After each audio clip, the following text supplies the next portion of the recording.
बुजुर्ग माँ बाप को बोझ न समझो। तुम्हें यहाँ तकलीफ होती है, हालांकि ये घर भी तुम्हारा ही है। लेकिन मैं सुबह अपने काम पर चला जाता हूँ और तुम्हारी बहू हेमा भी अपने ऑफिस चली जाती है। बच्चे स्कूल से जब तक आते नहीं तब तक तुम्हें अकेले रहना पड़ता है।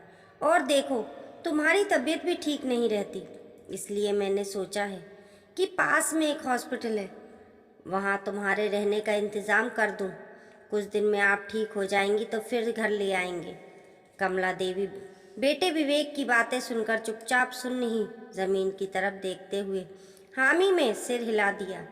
अगले दिन हमेशा की तरह बहू रानी शॉपिंग को निकल गई। लौटने पर नौकर से बोली, चाय नाश्ते का अच्छे से इंतज़ाम करो, आज किटी पार्टी है, मेरी कुछ सहेलियां आ रही हैं। इधर बहू किटी पार्टी में व्यस्त थी, खूब हा हा ही हो रहा था। उधर कमला देवी का दमा का इनहेलर खत्म हो गया था। उन्होंने विवेक को बताया नहीं था क्योंकि अभी एक हफ्ते ही हुआ था उसको विवेक के घर आए हुए। लगभग एक महीने पहले कमला देवी के पति का देहांत हो गया था। तब वो अपने छोटे से शहर में रहती थी। पति की मौत के बाद बेटा उन्हें अपने साथ शहर ले आया था, जहाँ वह नौकरी करता था और अपने बीवी बच्चों के साथ रहता था। लेकिन जब कमला देवी की सांस फूलने लगी तो ना चाहकर भी उन्होंने बहू को आवाज़ लगाई।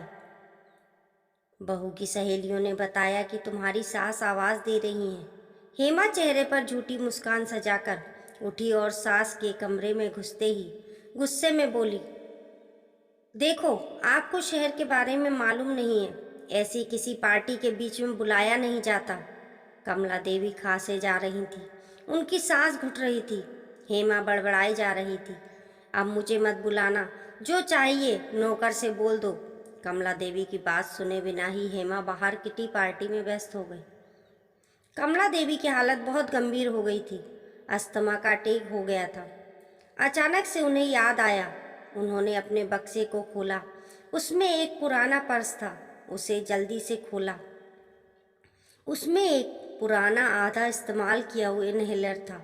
उन्होंने जल्दी से इनहेलर किया तो उनकी तबीयत थोड़ी संभलने लगी, पर उनकी आंखों से आंसू ही आंसू गिर रहे थे। अपने बहू बेटे की निष्ठुरता पर नहीं, अपने पति को याद करके। ये वही पर्स था जिसे उनके पति ने पिछले साल उपहार में लाकर दिया था, जब कमला देवी ने कहा था कि पर्स तो बहुत हैं मेरे पास। तो उनके पति ने कहा था, देखो, तुम्हें अस्थमा का रोग है और तुम अक्सर दवाई भूल जाती हो। कुछ दवाइयाँ और इनहेलर की एक डिब्बी में इसमें रख देता हूँ, कभी भूल जाओ तो इसे निकाल लेना। फिर कमला देवी कुछ और सोचने लगी। उन्हें कुछ और याद आया। उन्होंने उसी पर्स में एक छोटी सी पर्ची देखी। अब उनमें एक अजीब सी हिम्मत सी आ गई। कमला देवी ने दराज से एक पेन निकाला, एक पेपर पर कुछ लिखा और अपनी छड़ी का सहारा लेकर धीरे धीरे कमरे से बाहर, फिर घर से बाहर निकल गई। शाम को घर में कोहराम मचा हुआ था। विवेक और हेमा दोनों लड़ रहे थे। कारण ये था कि कमला देवी घर पर नहीं थी। पर अच्छा हुआ तुम्हारी माँ चली गई, कैसे रखती मैं उनको, मैं तो एक हफ्ते में ही परेशान हो गई थी। विवेक बोला, अरे कुछ दिन तो ठीक से रख लेती, मुझे मकान के पेपर पर उनके साइन लेने थे।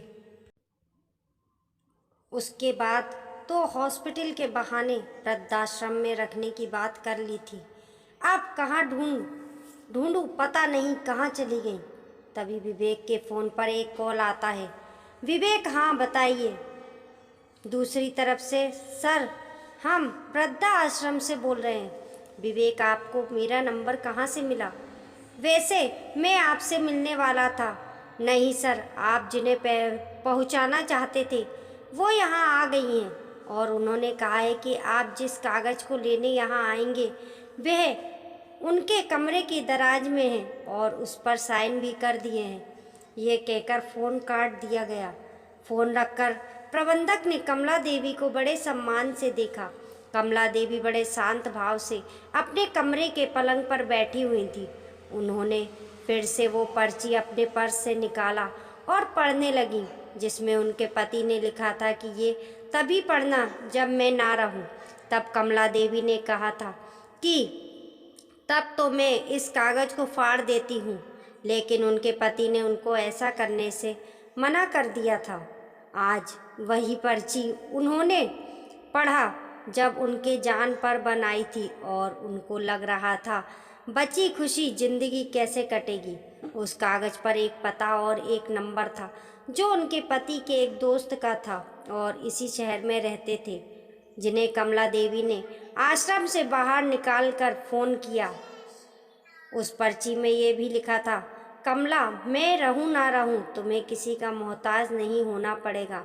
मेरा ये दोस्त तुम्हारी मदद करेगा। इस नंबर पर कॉल कर लेना। मैंने तुम्हारे लिए बैंक में पर्याप्त पैसे जमा कर रखे हैं। तुम जहाँ भी रहोगी ये सज्जन तुम्हारी मदद करेंगे। तुम कभी घबराना मत, हमेशा हिम्मत से काम लेना, जैसे तुम मुझे हिम्मत बंधाती रही थी।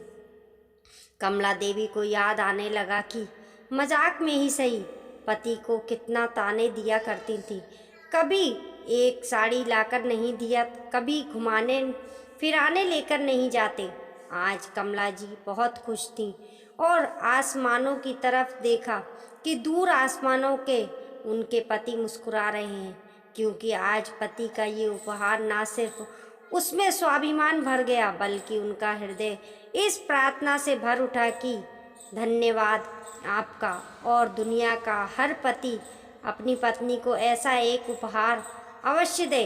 ऐसे बच्चों पर शर्म आती है जिनको माँ बाप से कोई मतलब नहीं, बस उनकी जायदाद से मतलब होता है, और माँ बाप पर 1 रुपया खर्च करना वो बोझ समझते हैं।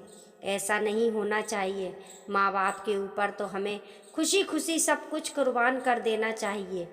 कहानी पसंद आने पर लाइक करें और चैनल को सब्सक्राइब करें।